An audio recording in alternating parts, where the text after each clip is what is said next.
3 رمضان المبارک کو سیدہ طیبہ طاہرہ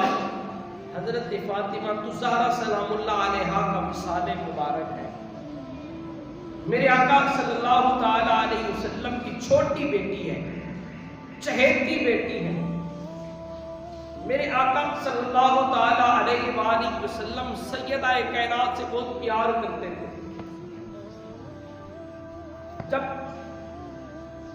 حضور علیہ السلام کی ولادت بسعادت ہوئی، اس سے پہلے آپ نے سنا ہوگا کہ کیسے بیٹیوں کو زندہ درگور کر دیا جاتا تھا۔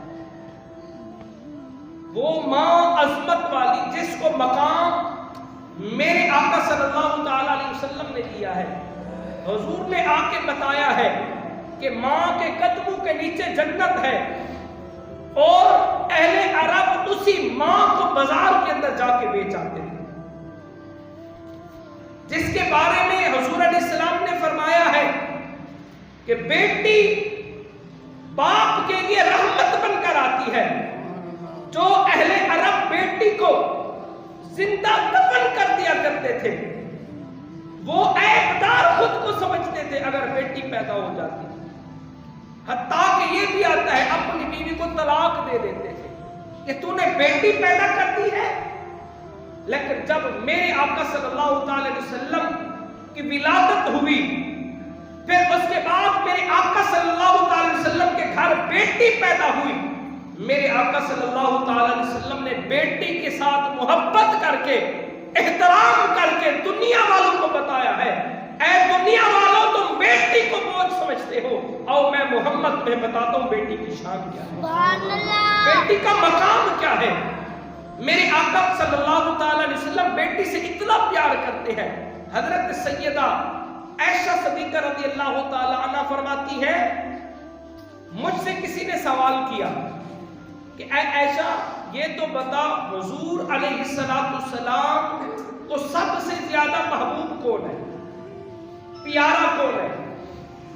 حضرت عائشہ صدیقہ رضی اللہ تعالی عنہا فرماتی ہیں، حضور کو سب سے زیادہ پیاری آپ کی بیٹی سیدہ طیبہ طاہرہ حضرت سیدہ کائنات خاتون جنت۔ دوبارہ پوچھا اے عائشہ مردوں میں سے حضور کو کون محبوب ہے؟ آپ فرمانے لگی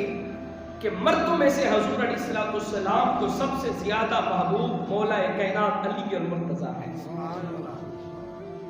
حضور نے بیٹی کے ساتھ پیار والا جو رشتہ نبھایا ہے، وہ دنیا والوں کو پیغام دیا ہے، کہا ہے دنیا والوں خیال رکھنا، بیٹی بیٹی ہوتی ہے۔ میرے آقا نے پھر درس بھی دیا ہے، عمل کر کے دکھایا ہے۔ حضور علیہ السلام جب کسی سفر پر جاتے تو روانہ ہونے سے پہلے سارے اہل و عیال سے ملاقات کرتے، لیکن جب آخری ملاقات ہوتی وہ حضور علیہ السلام کی بیٹی سیدہ کائنات سے ہوتی۔ آخری ملاقات حضور اپنی بیٹی سے کرتے، حضور علیہ السلام اپنی بیٹی کو بوسہ دیتے، حضور علیہ السلام اپنی بیٹی کو اپنی نشست پر بٹھاتے، اپنی جگہ پر بٹھاتے، اور یہ مقام میرے آقا صلی اللہ علیہ وسلم نے اپنی بیٹی کو دیا ہے۔ سیدہ عائشہ فرماتی ہیں جب بیٹی حضور کی نور نظر لخت جگر حضور کے گھر آتی، اپنے ابا حضور کے گھر امام الانبیاء کے گھر آتی، تو حضور جب آتے ہوئے بیٹی کو دیکھتے تو حضور کھڑے ہو جاتے، اپنی بیٹی کے احترام میں محبت میں کھڑے ہو جاتے، اور پھر حضور تھوڑا 2 قدم 4 قدم چل کے اپنی بیٹی کا ہاتھ پکڑ کر لے آتے، بوسہ دیتے، پھر اپنی نشست پہ بٹھا لیتے۔ پھر حضور علیہ السلام کے پیارے غلاموں، یہی معمول حضرت سیدہ کائنات کا تھا۔ جب حضور اپنی بیٹی کے گھر جاتے تو حضور علیہ السلام کی لخت جگر نور نظر حضرت سیدہ طیبہ طاہرہ فاطمہ الزہرا سلام اللہ علیہا آپ حضور کے استقبال میں کھڑی ہو جاتی، تو پھر وہ بھی 2-4 قدم چل کے حضور کا دامن پکڑ لیتی، ہاتھ پکڑ لیتی، حضور کو بوسہ دیتی، بیٹی باپ کو بوسہ دیتی، اور آ کے حضور کو اپنی جگہ میں بٹھاتی۔ جب حضور سفر سے واپس لوٹتے نا 2